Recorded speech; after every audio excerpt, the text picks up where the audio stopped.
This is a calling from our heart and our soul and our DNA.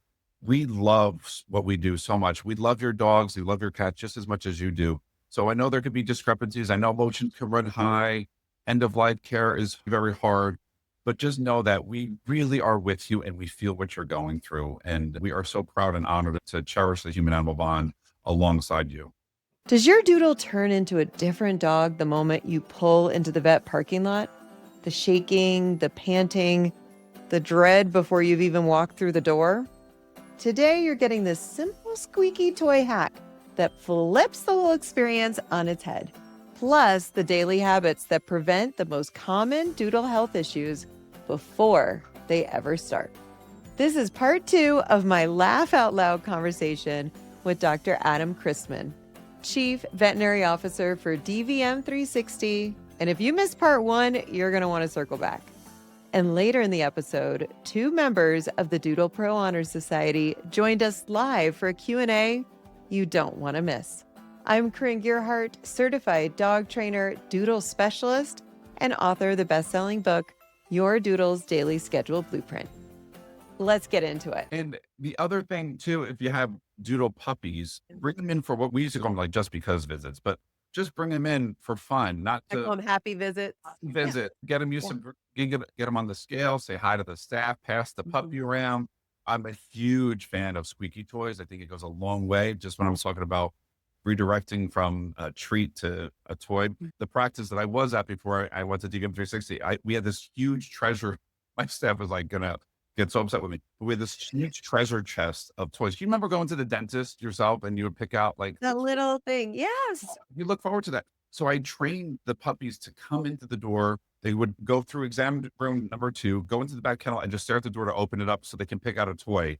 Oh, Yeah. they got to keep it? Yes, of course. How is this something I've never heard of? I love this. Squeaky toys for the win. I say this all the time. They're not expensive. It goes a long way. And Instagrammable. Everybody posts about it. Like, oh my God, Right. great visit. And again, just positive reinforcement, directing them to something fun that they love to do. Here's a hack, Corinne.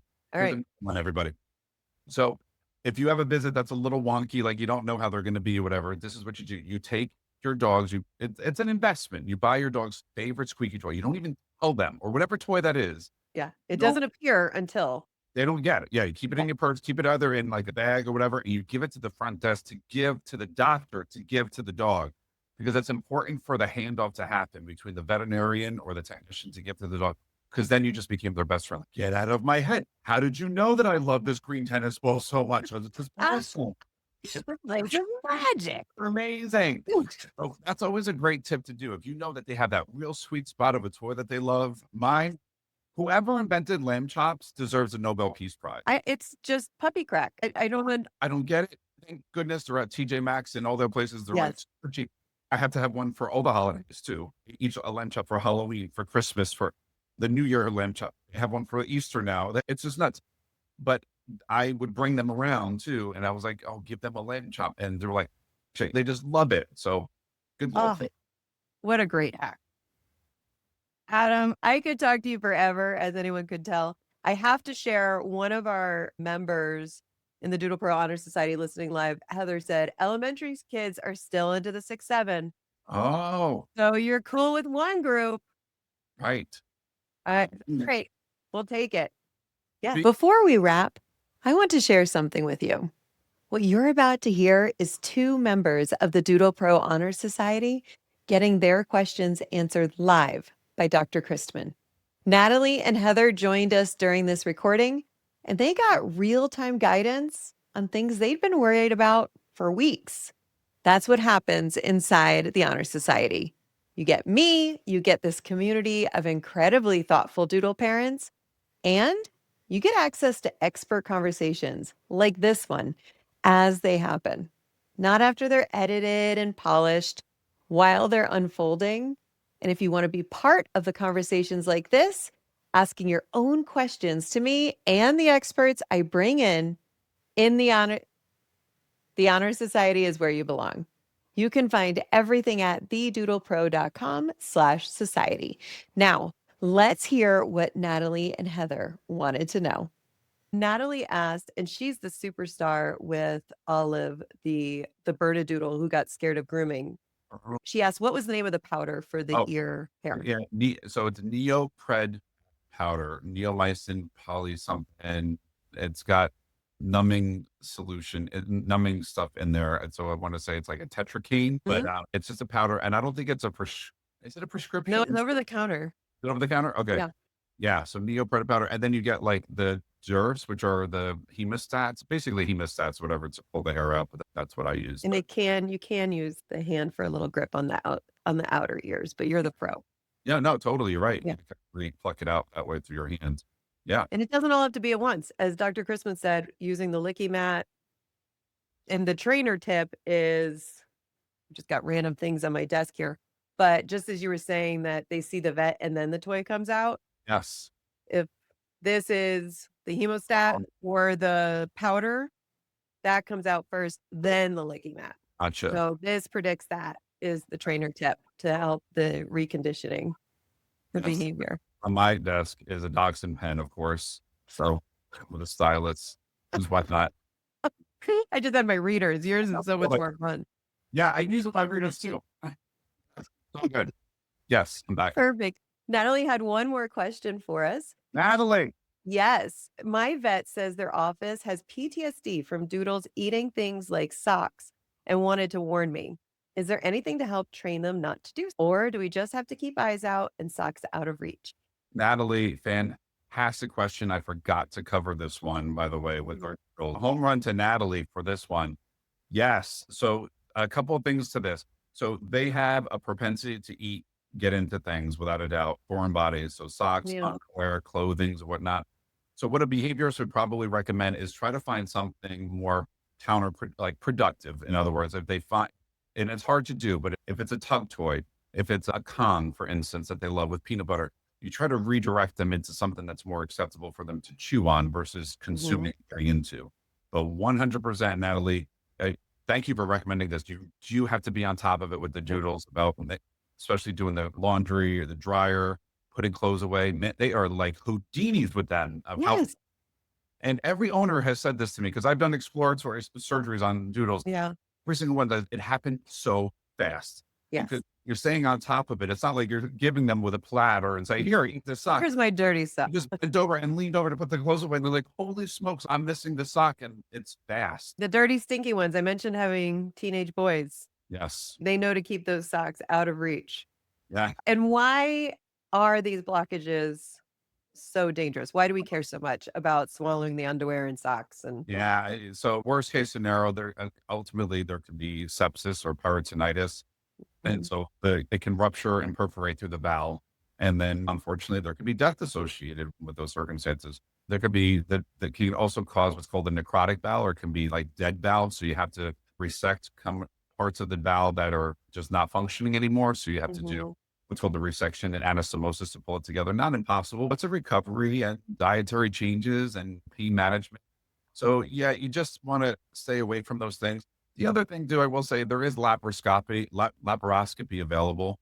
So maybe if it's still in the upper area, like the stomach or the upper duodenum, you may be able to sedate the dog and pull it out through their mouth versus having to surgically remove those as well. But yeah, it's just not worth it. Get pet insurance. yes, this is the number one reason with Doodle families that I recommend it. Starting before they have a pre-existing condition when they're young, great. Yes. But people will say, I have a really healthy puppy. We have no health problems. Yeah. How expensive it is to have a blockage treated when they swallow that sock. Yes. Not to be able to bring them in and not worry about possibly thousands of dollars to save their life with a blockage. Yep. 100%. Yep. Pet insurance for the win. Yeah. I'm a veterinarian and I have pet insurance for the weans. I can't say, and even if it's just not pet insurance, then try a third party payment plan options like care credits, pay, cherry, those kinds of things. But yeah, that's expensive. It is. And while we're talking about swallowing things, I've had a couple clients mention that they saw underwear, like a thong, kind of sticking out of their Doodle's bottom. Oh, And do I pull? And I'm sure you have an answer on that. yeah. To pull or not to pull is certainly the question. At that point, I recommend sedating them first case, because they don't necessarily have to be under anesthesia for that. So if it's there, because the what if factor, what if something goes wrong? What if you can prolapse something in the back end area? And what if there's other stuff that may not just be a thong, it might be other entities that are there. So I would x-ray them just to make sure we're completely cleaned out. Yeah.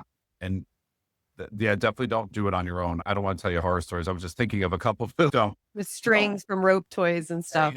Yes. Especially you hear it in cats too, because linear foreign bodies is a big thing. When you wrap the intestinal tracts, all these different loops and so forth. But when it pulls, what it happens, it does create this according effect, like you said, and then that string can lacerate through the intestinal tract, and it's just the nightmare. Oh, Yeah.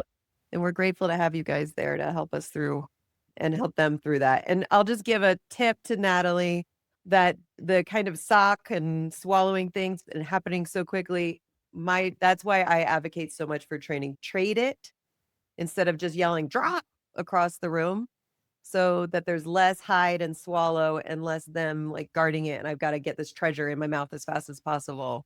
That they know that there's an upgrade coming. If mom sees it, says trade.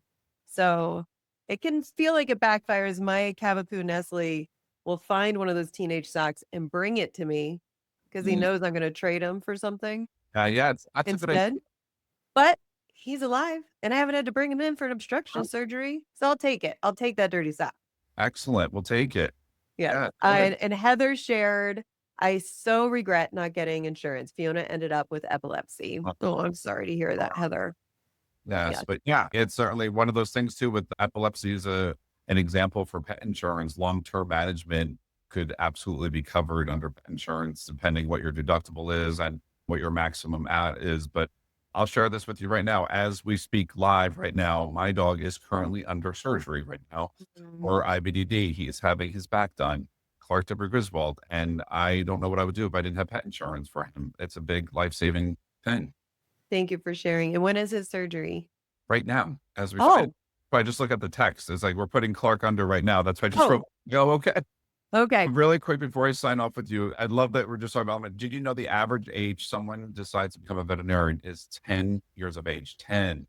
It's the youngest professional calling out there. So more so on the human side, all those, you think of all those professions, veterinary medicine is a calling from within. And so the average age, so that's why you see a lot of veterinarians, they go for career day to the elementary schools because they make such an impact to that. And I share that as we close because I want you to know that this is a calling from our heart and our soul and our DNA. We love what we do so much. We love your dogs. We love your cats just as much as you do. So I know there could be discrepancies. I know emotions can run high. End of life care is very hard. But just know that we really are with you and we feel what you're going through. And we are so proud and honored to cherish the human animal bond alongside you. Thank you so much for sharing that perspective. I can say I was one of those 10-year-old girls, but I also hid under the table for my shots and vaccines. Were you the one also was Elmer's glue on your hand when it dried up and everything and you peeled it off? No. Oh, I did. And I'm still a veterinarian. There you go. I could have done it.